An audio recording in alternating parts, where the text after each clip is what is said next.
সংগ্রামী সাথী ও বন্ধুগণ, আজকে আমরা আমাদের মোহতারাম আমিরের নির্দেশে আমাদের বিবেকের তাড়নায় রাজপথে নেমে এসেছি।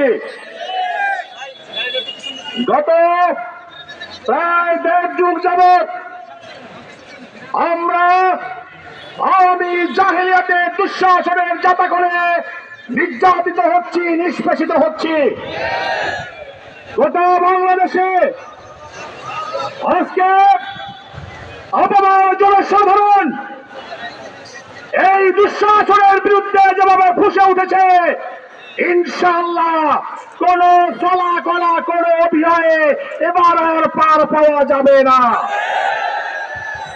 আমরা দেখেছি আমাদের দেশের মাননীয় প্রধানমন্ত্রী, উনি একটা হলে খালি কাঁদেন, চোখ দিয়ে পানি পড়ে কিনা আল্লাহ ভালো জানে, হাতকে পারমিশ বাম রাখে না নিক্স রাখে তা উনি জানেন, কিন্তু দুর্ভাগ্যজনক এবার আর কান্নাটা ভিন্ন জায়গায় কেঁদেছেন।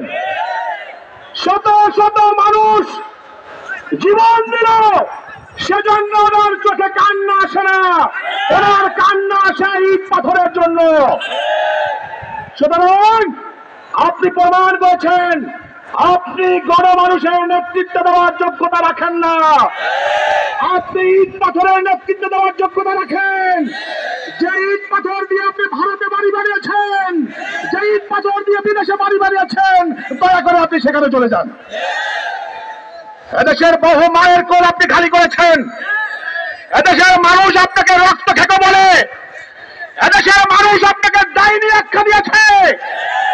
এরশাদ সাহেব দুনিয়া থেকে চলে গিয়ে স্বৈরাচার লকবটা আপনার কাছে ট্রান্সফার করে দিয়ে গিয়েছে, আর সেই স্বৈরাচারের আসল চেহারা, আসল চরিত্র আপনি জনতার সামনে প্রকাশ করেছেন।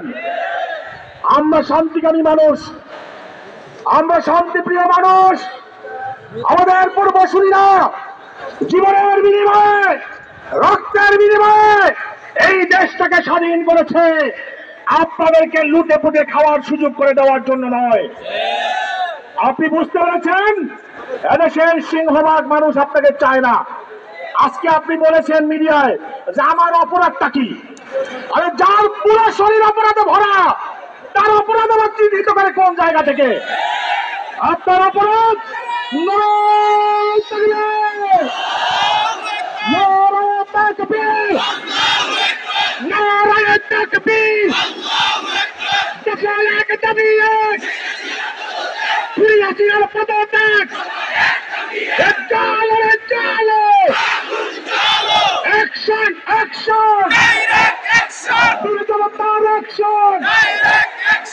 সোনালী বন্ধুগণ, আমাদের নেতা, আমাদের স্পন্দন আমাদের মাঝে চলে এসেছেন।